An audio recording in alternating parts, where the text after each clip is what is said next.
Today's mindful moment. Ready for a deep dive into a book that'll really mess with your mind? I'm in. Lay it on me. Okay, so we're cracking open Magpie Murders. It's, it's kind of like those Russian nesting dolls. Okay, I'm intrigued. How so? It's a book within a book. On one level, you've got this fictional author, Alan Conway. Right. He's written a classic whodunit featuring his detective, Right. Atticus Pinned. So far, so good. Where's the twist? Conway turns up dead, and it might not be suicide. Whoa, meta much. So we've got the fictional murder puns investigating. Yep. And then the real-life mystery of Conway's death. Uh-huh. And to top it off, the book's editor is stuck trying to make sense of everything. Sounds like a tangled web. I like it. Yeah. Okay, so where does this all take place? Well, the fictional mystery unfolds in a classic setting, a seemingly idyllic English village called Saxby-on-Avon. You know, picture those charming cottages, gossiping neighbors, everyone knows everyone else's business. Yeah, I can picture it. But those charming villages often have something lurking beneath the surface, right? Exactly. The peace is shattered when the housekeeper at Pie Hall, Mary Blakiston, is found dead. At the bottom of the stairs. Ah, Makes you wonder, accident or something more sinister? right. And then bam! Sir Magnus Pye, the owner of Pie Hall, is also found murdered. Talk about shaking things up. Double homicide in a peaceful village. Yeah, that'll get the rumor mill churning. So who are the suspects? Anyone jump out? Well, suspicion immediately falls on Mary Blakiston's husband, Robert. But alongside the official investigation, we have Atticus Poond, the detective in Conway's fictional world, on the case. Poond. Tell me more about this detective. What's his deal? He's meticulous, a real stickler for detail, super observant, plus he's a German refugee, former policeman. An outsider. Interesting. So he brings a different perspective to Saxby-on-Avon, notices things others might miss, like a burnt scrap of paper, for example, or a missing pair of shoes. Things that seem inconsequential but could hold the key to unlocking the mystery. Exactly. While Peen's digging into the village secrets in the fictional world, we've got the editor, Susan Ryland, dealing with her own set of problems in the real world. Go on. What's happening with her? So she gets the manuscript for Conway's final book, but it's incomplete. The last chapters are missing. And the author is dead. Talk about bad timing. So what does she do? Well, officially Conway's death is ruled a suicide, but Susan has her doubts. So she's dealing with a missing manuscript, a dead author, and she's not buying the official story. That's quite a load. It is. And as she starts investigating both Conway's death and trying to find those missing chapters, some pretty unsettling parallels emerge between the fictional world and reality. Whoa. Hold on. So the events in the book start to mirror what happened to Conway in real life. It's like the line between fiction and reality starts to get all blurry. You start wondering, is everyone in this story a suspect, even the author? This is getting good. Horowitz is playing mind games with us, making us question everything. I'm hooked. Me too. We're just scratching the surface here. There are so many layers to unravel, so many twists and turns ahead. Well, then let's keep digging. I'm ready for more. So many suspects, so little time. Let's dig deeper into the characters who inhabit this twisted world. All right, let's start with the star of the show, our detective, Atticus Poond. What sets him apart from, like, your typical Sherlock Holmes type? Well, for one, Poond's background is pretty unique. He's a German refugee. Okay, so he's seen some things, right? Definitely. And he's a former policeman, too, with this sharp mind and an eye for those tiny details that others miss. Plus, being an outsider in Saxby-on-Avon, well, that gives him a fresh perspective, wouldn't you say? Totally. He's not caught up in the village gossip or blind to those long-held grudges. Exactly. It allows him to see through the facades, notice those subtle hints that everyone else seems to overlook, you know, like that stain on the fireplace mantle. You're talking about those tiny details that turn out to be huge clues, right? Like how Poond picks up on that burnt scrap of paper and those missing shoes. Those little things, those seemingly insignificant observations, often hold the key to solving a case. They're like puzzle pieces. You need all of them to see the bigger picture. Right. And each character in Saxby-on-Avon brings their own set of secrets and motives to this puzzle.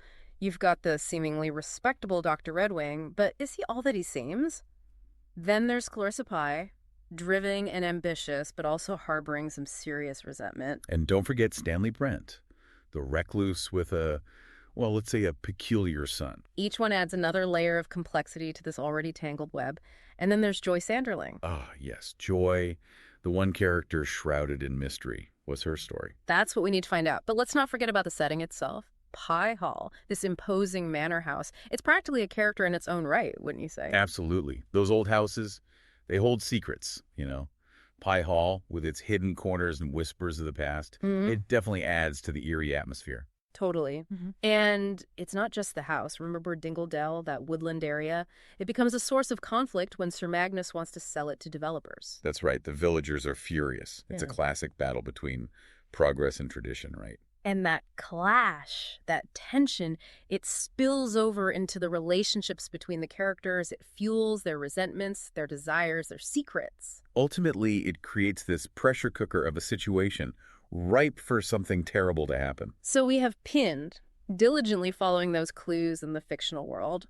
But back in reality, Susan Ryland is on her own parallel investigation. She heads to Suffolk, to Conway's last known residence, Abbey Grange. She's basically stepping into Conway's world, right? Yeah. Hoping to find answers in the places he lived and worked. Exactly. She's not just chasing those missing chapters anymore. She's trying to understand Conway himself, the man behind the words. And the deeper she digs, the more she uncovers this darker side of him. The charming author facade starts to crumble. Right. She meets his friends, his family, his rivals. Each encounter peels back another layer of the onion, revealing a man who is not just brilliant, but also deeply flawed. A manipulator. Makes you wonder, did Conway blur those lines between fiction and reality on purpose? Yeah. Did he use his writing to explore those darker impulses? It's certainly a possibility, and that's what makes this story so gripping. Those blurred boundaries, that unsettling feeling of not knowing what's real and what's imagined. It makes you question everything and everyone. We're left constantly trying to figure out who to trust, who's pulling the strings. Is it all part of Conway's grand design, even from beyond the grave? Now, that's a chilling thought. Okay, so we've journeyed through the layers of Magpie Murders, met its intriguing characters, and explored that eerie setting. But now, it's time for the truth to come out. It's all about those aha moments, right? Punn's about to unmask the killer in his fictional world, and Susan's closing in on the truth about Conway's death. What's brilliant is how those two worlds, the fictional and the real, start to mirror each other. The motives, the methods. It's like Horowitz is showing us that the power of storytelling can have some seriously dark consequences. For sure. Okay, let's start with Pund. He's been meticulously following the trail of clues in Saxby-on-Avon, those tiny details like the burnt paper, the missing shoes.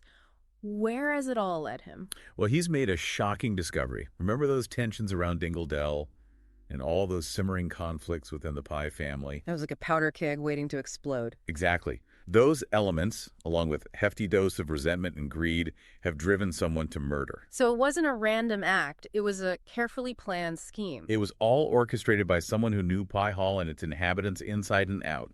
They understood the village dynamics, the secrets, and they used that knowledge to their advantage. It's chilling when you think about it. Each step was carefully calculated, leading to a very specific and very disturbing outcome. Now, what about Susan? Her search for those missing manuscript chapters has taken her deep into Conway's world, and it's getting darker by the minute. She's uncovered a side of Conway that no one knew. He wasn't just a successful author. He was a master manipulator, pulling everyone around him into his web of deceit. So it sounds like his own games turned deadly. It's a twisted turn of events. His talent for creating compelling narratives, it seems, spilled over into his real life with devastating results. And in a tragic twist, one of the people caught in his web silences him for good. Magpie Murders really makes you think, doesn't it? Does the power of storytelling ever truly end? Even in death, Conway's narratives continue to impact those around him. It blurs those lines between fiction and reality in such a chilling, unforgettable way. And it raises questions about the nature of truth itself. What we perceive as real is often shaped by the stories we're told, the narratives we choose to believe. And sometimes those stories have deadly consequences. If you haven't already, you've got to read Magpie Murders. It's a brilliantly crafted mystery with layers of intrigue in those characters. Wow, they'll stay with you. It's a book that'll keep you guessing to the very last page. And even then, you'll be left pondering the connections between the fictional and the real. If you're looking for a book that'll challenge your perceptions and make you question everything you thought you knew about storytelling, this is it. Absolutely. It's a wild ride, and you won't be disappointed. You can find a link to buy Magpie Murders in the description below. If you enjoyed this deep dive, subscribe to our channel and share it with your fellow bookworms. We'll be back soon with another mind-bending exploration. Until then, happy reading.